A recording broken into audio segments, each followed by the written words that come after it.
Great Smoky Mountains National Park is the most visited national park in America, with more than 12 million visitors in 2020. I'm going to show you the top 10 sites at Great Smoky and tips to make the most out of your visit.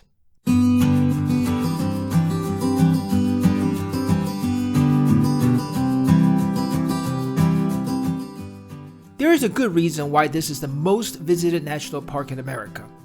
There is so much to do for the people of all abilities, and it's free.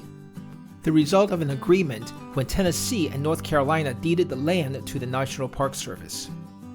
Coming in at number 10, Cataract Falls.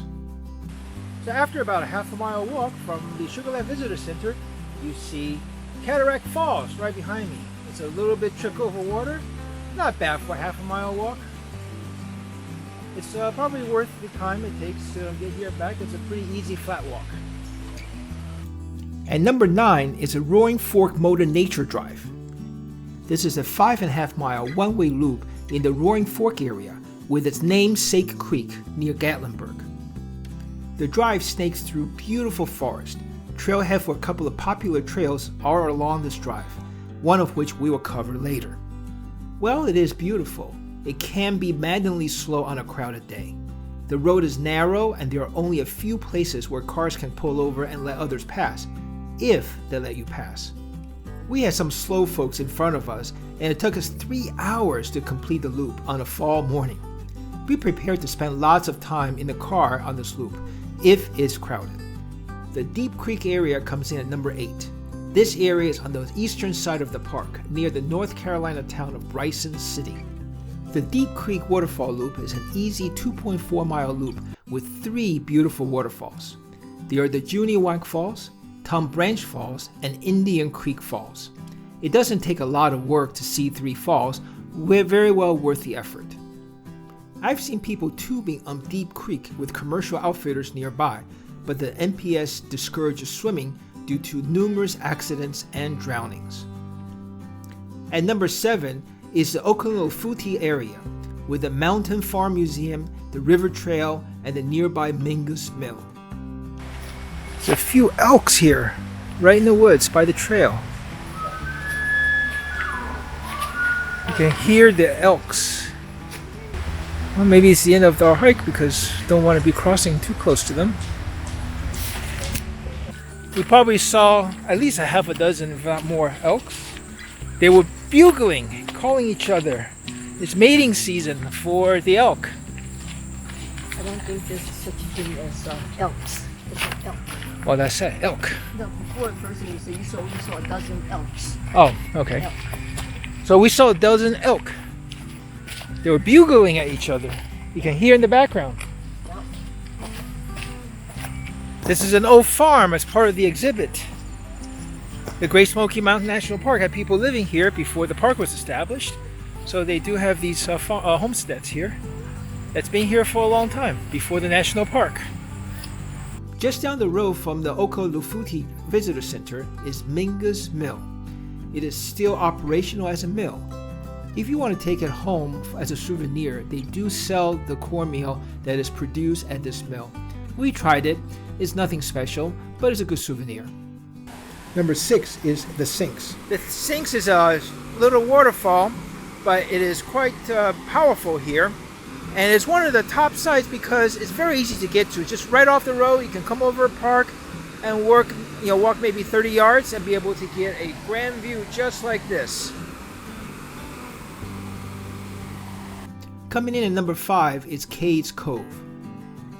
Before the national park was established, people lived in Cades Cove, a town in the Broad Valley that was started in the 1820s. And by 1850, 685 people lived here.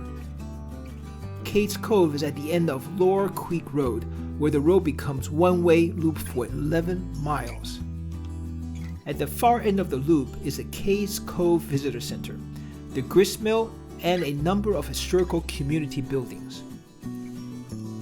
It's fun to walk around the community and see the different buildings, mainly of the 1800s, well preserved. In fact, Cades Cove offers the widest variety of historical buildings of any area in a national park. Cades Cove is full of these historical structures. This one happens to be around 1818, John Oliver's cabin, one of the first European settlers in Cades Cove. The loop is also a great place to see wildlife. You may spot white-tailed deer, coyotes, turkeys, and black bears, just like us.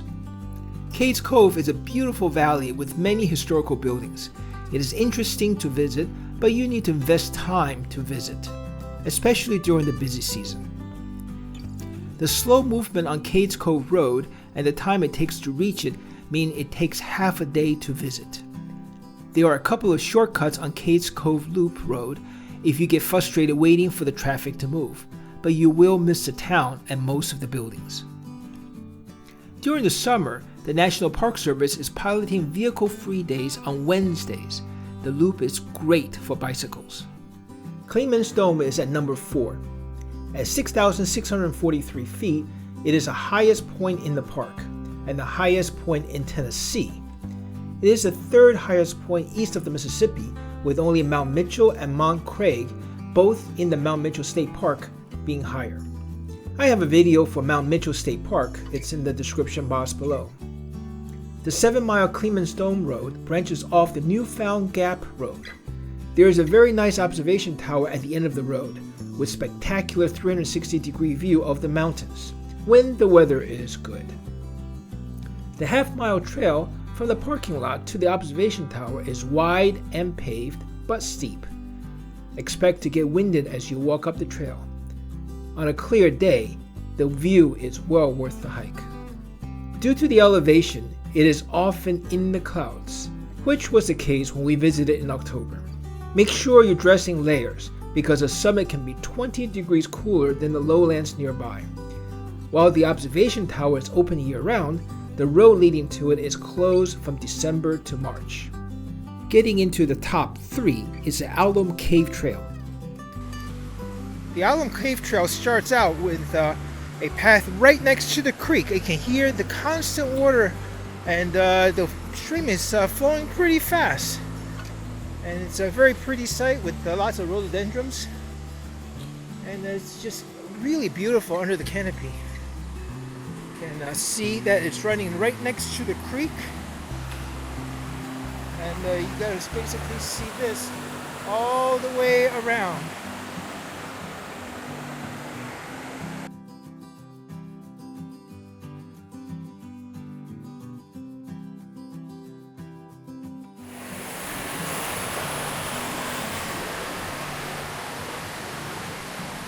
And we'll go through the rock.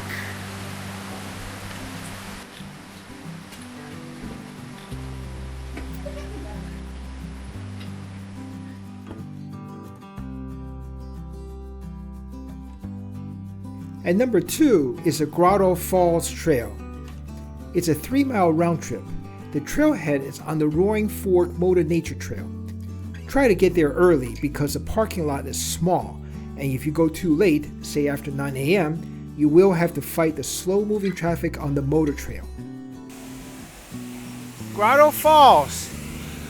The claim to fame for this waterfall is that you can walk behind the waterfall. One of the only ones you can do that around here. And let's go. Let's go find out what it looks like when you go behind it.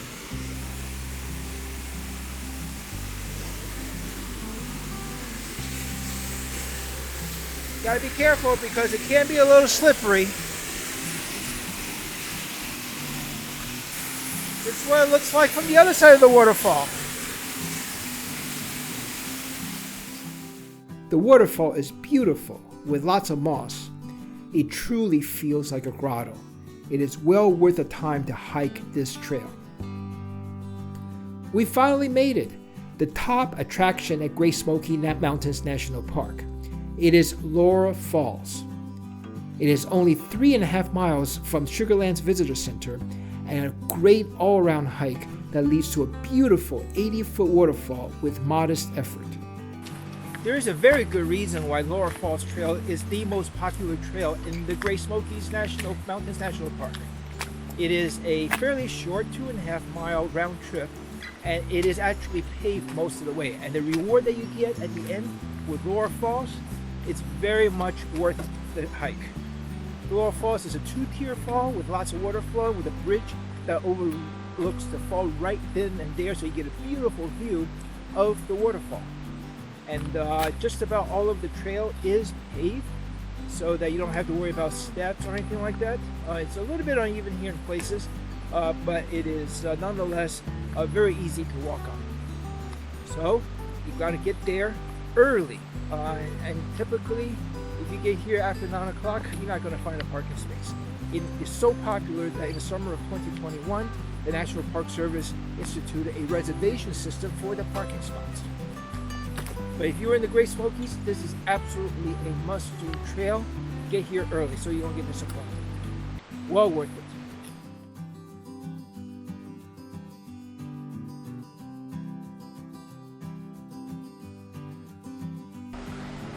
The parking lot at Laurel Falls is now completely full, and it's about 9:30, and that's why I have to get here early. When we first got here about an hour and 10 minutes ago, it's only about a third full. At 9:30 on a rainy day, this is a rainy day, so at 9:30 on a rainy day, it is completely full and people are beginning to park on the street. Laurel Falls is a must-do hike, but you have to get there early, before 8 a.m. on a summer day, to get a parking spot. Now for a bonus site that is just outside of the park, but well worth a hike. Mingo Falls is on the Cherokee Indian Reservation, just to the east side of the park. It's about 6.5 miles from the Oklahoma Visitor Center. At 120 feet, it is one of the tallest waterfalls in the area. The best part is that it is only 0.4 miles from the parking lot. The drive there is right next to Raven Fork of the Oklahoma River, and it is beautiful. The short hike along Mingo Creek is a bit steep, with many steps, but it is short.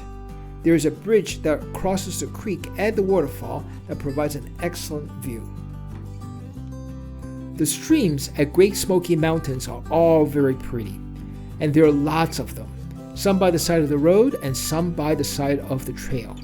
I love these streams. They are mesmerizing to look at, with soothing sounds of the water flowing. They are almost iconic of this park. On a hot summer day, dipping your feet in the water is very refreshing. The streams, along with the famous blue haze, gives the Great Smoky Mountains the extraordinary beauty. Now, some tips for visiting.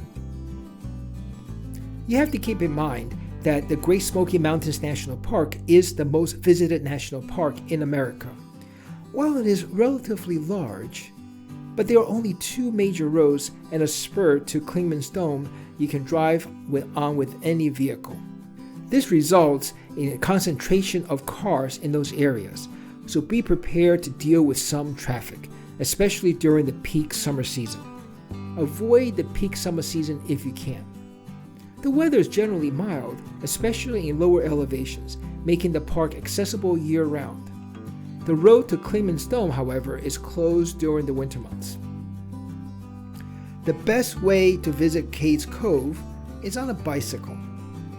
On Wednesdays in the summer, the loop at Cades Cove is closed to car traffic, which makes it ideal time to tour by bicycle.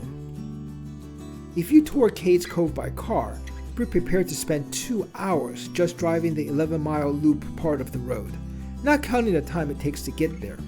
Do this early in the morning or very late in the afternoon. Roaring Fork Motor Nature Trail is another road that requires patience. Be prepared to spend 1.5 to 2 hours to drive this 5-mile loop during peak times. If you want to hike Rainbow Falls or Grotto Falls, the trailhead is on this road, so plan on the extra time to drive there. To avoid the traffic and parking problems, get there early, before 9 a.m. The parking area at some of the most popular trailheads are small, which means that you have to get there early, before 9 a.m. and earlier during the peak summer season. National Park Service is experimenting with a reservation system for parking spots at Laurel Falls during the summer, so be on the lookout for that. Pull over at many of the stops by a stream to enjoy dipping your feet in the stream. They are refreshing and pretty without the crowd. The gateway town of Gatlinburg, just outside of the western boundary of the park, is catered to tourists and tries to be quaint. Just to the west of Gatlinburg is Pigeon Forge, even more touristy with many attractions for all tastes. On the eastern side is Cherokee, a much less flashy town but with casinos and a Native American flair. There are lots of things to do at the Great Smoky Mountains National Park for all abilities. Short hikes, long backpack trips, cycling, horseback riding, auto touring, wildlife viewing, and historical structures are all great activities with beautiful scenery.